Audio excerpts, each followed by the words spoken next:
मैं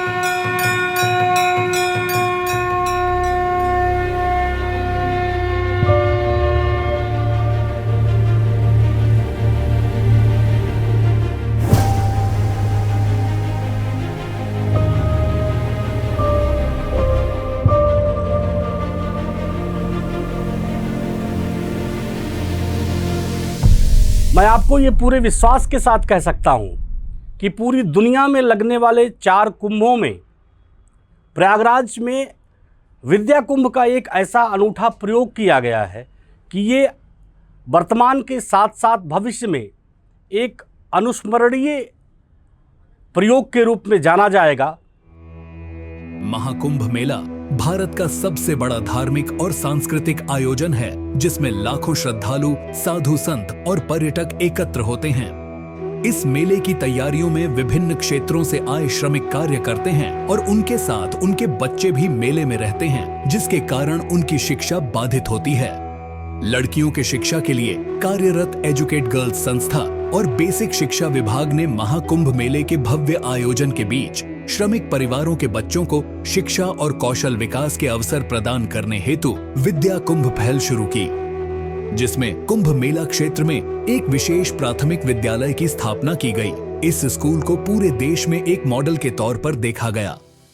प्रयागराज में महाकुंभ 2025 लगा हुआ है और इस महाकुंभ को सजाने संवारने में सबसे बड़ा योगदान यहाँ श्रमिकों का रहा है। लगभग 15,000 श्रमिक दिन रात यहाँ काम कर रहे हैं और उनके बच्चों की शिक्षा दीक्षा अधूरी न रह जाए, उसके लिए बेसिक शिक्षा विभाग द्वारा स्वयंसेवी संस्थाओं के माध्यम से, विशेष तौर से हमारे यहाँ से एजुकेट गर्ल्स हैं उनके माध्यम से और कुछ बेसिक शिक्षा के शिक्षकों के माध्यम से शिक्षा विभाग ने लगभग 25 विद्यालयों की स्थापना का लक्ष्य रखा है।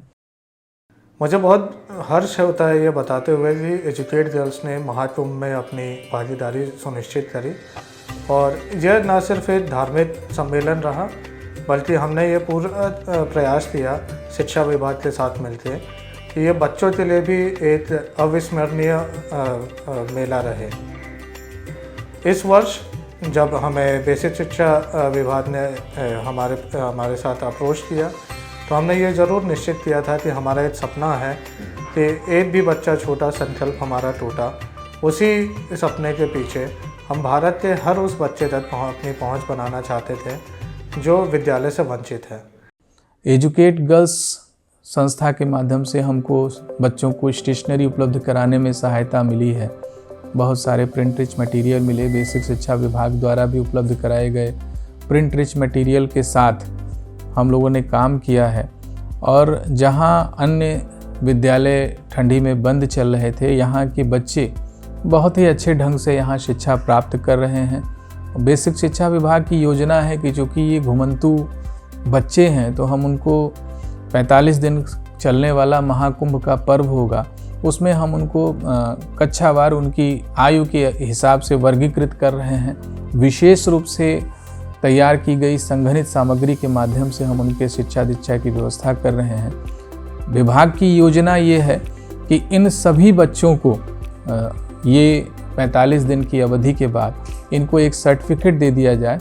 इस सर्टिफिकेशन के बाद इन बच्चों को ये प्रमाण पत्र प्राप्त हो जाएगा कि इस दौरान ये आउट ऑफ स्कूल नहीं रहे हैं और समाज की मुख्य धारा में शामिल होकर एक अच्छा नागरिक बनने की तरफ अग्रसर हैं।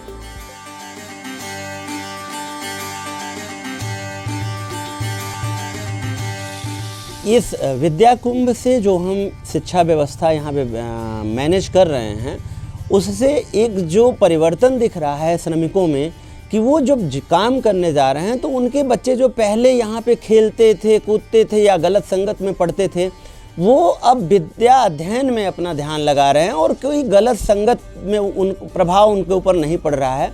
वो हमारे यहाँ आके पढ़ाई कर रहे हैं। यहाँ हम कक्षा 1 से लेकर हमारे 5 कक्षाएं बनाई गई हैं और प्री नर्सरी के लिए जैसा कि पहले मैंने बताया कि आंगनवाड़ी केंद्र है और स्मार्ट क्लास के माध्यम से हम उनको ऑडियो विजुअल के माध्यम से उनको हम पढ़ाई करा रहे हैं।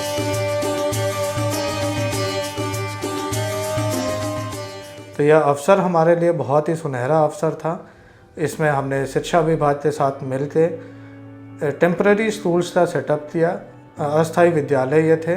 और सबसे खास बात ये इनके लिए था, जो मजदूर यहाँ पे सफाई कर्मचारी थे उनके बच्चों के लिए हमने इस विद्यालय का स्थापना किया। इस विद्या कुंभ के संचालन में हमारे सबसे मजबूत कड़ी हमारी जो टीम बालिका हैं उन्होंने हमारा बहुत सहयोग दिया। हमारी टीम बालिका निरंतर सभी दिनों में वो विद्यालय में गई, उन्होंने बच्चों को पढ़ाया और जीते पीता ज्ञान का पिटारा था बहुत सुचारू रूप से उन्होंने क्रियान्वयन किया। इसके लिए हम अपने टीम बालिका साथियों के आभारी हैं। तो गंगा जमुना तो यहाँ दृश्य रूप में दिखाई देती हैं। कहा जाता है कि सरस्वती यहाँ से अदृश्य रूप में यहाँ मिलती हैं संगम में। तो मैं ये बताना चाहता हूँ कि जो सरस्वती कहा जाता है अदृश्य रहती थी, इस बार निश्चित रूप से वो विद्या कुंभ के माध्यम से हम लोग कोशिश कर रहे हैं कि वो सरस्वती इन बच्चों के जो भविष्य को निर्माण कर सके, इन बच्चों को उस सरस्वती की विद्या लाभ दे करके हम लोग कोशिश कर सकें कि उस सरस्वती को इन बच्चों के अंदर उनका प्रवाह करा सकें।